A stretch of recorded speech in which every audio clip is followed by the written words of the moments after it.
আসসালামু আলাইকুম, সবাইকে স্বাগত। আমরা আজ একটি গুরুত্বপূর্ণ কারক নির্ণয় নিয়ে কথা বলব। আমি বোর্ডে একটি বাক্য লিখেছি। বাক্যটি হলো গাছ থেকে পাতা পড়ে। এই বাক্যে পাতা কোন কারক? আমরা কারক নির্ণয়ের জন্য প্রথমেই বাক্য থেকে বাক্যের ক্রিয়া খুঁজব। বাক্যের ক্রিয়া খুঁজে পাওয়ার পরে তারপর আমরা বাক্য থেকে বাক্যের কর্তা খুঁজে বের করব। তাহলে আমাদের জন্য কারক নির্ণয় অত্যন্ত সহজ হয়ে যাবে। তো প্রথমে আমরা বাক্যটি একটু খেয়াল করি। গাছ থেকে পাতা পড়ে। তো এখানে এই পড়ে হচ্ছে বাক্যের ক্রিয়াপদ। এখন এখানে কিন্তু একটা ভুল করা যাবে না, যে ভুলটা হলো আমরা সবাই করে থাকি প্রায়। এইখানে কি দ্বারা যদি আমি প্রশ্ন করি ক্রিয়াকে, যে কি পড়ে? পাতা পড়ে, তাহলে আমরা বলে দিই এটা কর্মকারক, কিন্তু এটা কিন্তু সম্পূর্ণরূপে ভুল। বাক্যর ক্রিয়াকে কি বা কাকে দ্বারা প্রশ্ন করলে কর্ম পাওয়া যায়, এটা সঠিক, কিন্তু কখন পাওয়া যায়? যখন বাক্যে কর্ম থাকে। যদি বাক্যের মধ্যে কর্ম থাকে তাহলেই কেবল বাক্যের ক্রিয়াকে কি বা কাকে দ্বারা প্রশ্ন করে কর্ম পাওয়া যাবে।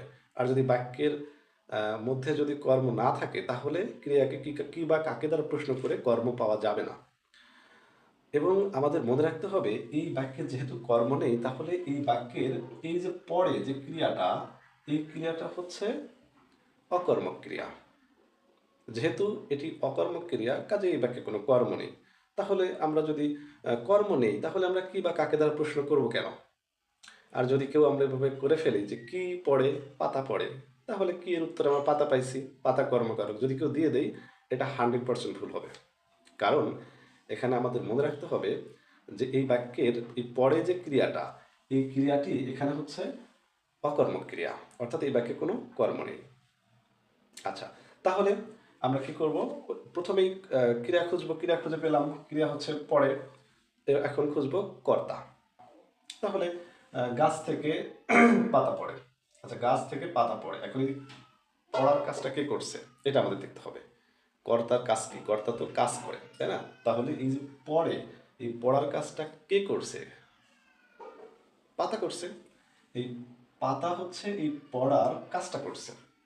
তাহলে পাতা হবে এখানে কর্তাকারক, এই পাতা এখানে কর্তাকারক হবে।